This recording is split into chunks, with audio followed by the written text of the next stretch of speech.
ఒకప్పుడు సమాజంలో మౌనంగా ఉన్న విషయాలు ఇప్పుడు బహిరంగ చర్చలకు వస్తున్నాయి.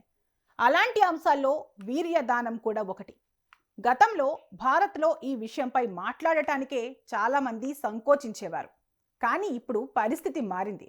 వైద్య రంగం అభివృద్ధి చెందడం, కుటుంబాల అవసరాలు మారడం వల్ల ఈ అంశం చర్చకు వస్తోంది. ఇదే సమయంలో టెలిగ్రామ్ వ్యవస్థాపకుడు దురవ్ చేసిన ప్రకటన హాట్ టాపిక్గా మారింది.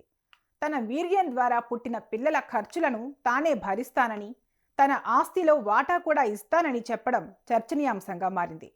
ఈ ప్రకటనకు మద్దతు పలికే వాళ్ళు ఓవైపు ఉంటే, ప్రశ్నలు లేవనెత్తే వాళ్ళు మరోవైపు ఉన్నారు. ప్రపంచంలోనే ప్రముఖ మెసేజింగ్ యాప్ టెలిగ్రామ్ వ్యవస్థాపకుడు రష్యన్ బిలియనీర్ పావెల్ దురోవ్ సంచలన వ్యాఖ్యలతో వార్తల్లో నిలిచారు. తన వీర్యాన్ని ఉపయోగించి 37 లోపు మహిళలు ఐవీఎఫ్ చేయించుకుంటే పూర్తి ఖర్చులు తానే భరిస్తానని ఆఫర్ చేశారు. ఇది కేవలం ఆఫర్ మాత్రమే కాదు, తన డిఎన్ఏతో పుట్టే పిల్లలందరినీ సమానంగా చూస్తానని, వాళ్ళందరికీ తన సంపదను సమానంగా పంచుతానని ప్రకటించారు. ఇప్పటికే 100 మందికి పైగా పిల్లల తండ్రినని చెప్పుకుంటున్నారు దురోవ్. ఈ విధానంతో ప్రపంచ వ్యాప్తంగా చర్చనీయాంశంగా అయ్యారు.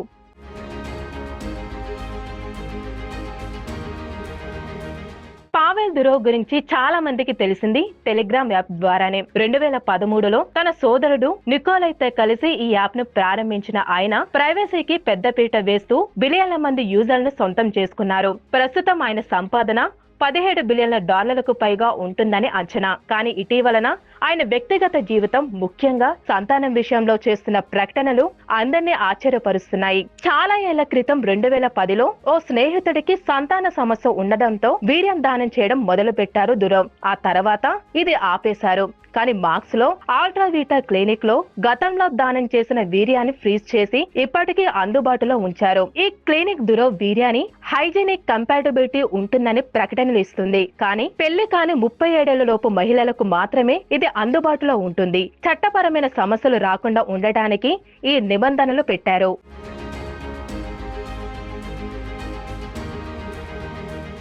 గత ఏడాది ఈ క్లినిక్ ఒక ప్రకటన ఇచ్చింది. దురోవ్ వీర్యాన్ని ఉపయోగించి ఐవీఎఫ్ చేయించుకునే మహిళలకు పూర్తి ఖర్చులు ఆయనే భరిస్తానని. ఈ ఆఫర్ కు డజన్ల కొద్ది మహిళలు స్పందించారంట.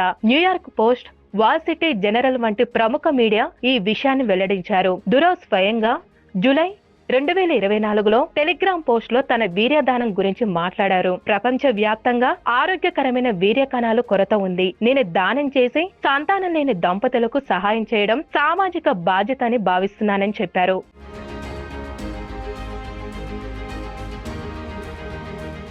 15 ఏళ్లుగా చేసిన వీర్యదానంతో 12 దేశాల్లో 100 మందికి పైగా పిల్లలు పుట్టారని దురోవ్ వెల్లడించారు. అంతేకాదు, మునుపటి సంబంధాల నుండి 3 భాగస్వాములతో 6 పిల్లలు ఉన్నారు. మొత్తం 106 మంది పిల్లల తండ్రినని చెబుతున్నారు. నా పిల్లలందరూ సమానమే. సహజంగా పుట్టినా లేక వీర్యదానం ద్వారా పుట్టినా తేడా లేరు. వాళ్ళందరికీ నా సంపద సమానంగా పంచుతానని ఫ్రెండ్స్ మ్యాగజైన్ పాయింట్ కి ఇచ్చిన ఇంటర్వ్యూలో చెప్పారు.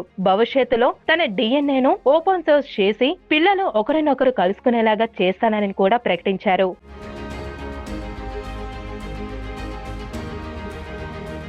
ప్లాస్టిక్ కాలుష్యం వల్ల పురుషుల్లో వీర్య నాణ్యత తగ్గుతుందని దురోవ్ అన్నారు. ఆరోగ్యకరమైన పురుషుల వీర్యం దానం చేయడం ప్రోత్సహించాలని ఆయన అభిప్రాయం వ్యక్తం చేశారు. ఇక ఇలాంటి విధానాలు దురోవ్ కు మాత్రమే పరిమితం కావు. టెస్లా ఈసీఓ ఎలాన్ మస్క్ కూడా పలువురు మహిళల్లో 14 మంది పిల్లలకు తండ్రి అయ్యారు. సరోగసీ ద్వారా మరికొంతమంది పిల్లలు కావాలని ప్లాన్ చేస్తున్నారు. ప్రపంచ జనాభా తగ్గుతుందని, ఇంకా పిల్లలు కనాలని మాస్క్ తరచూ చెప్తూ ఉన్నారు.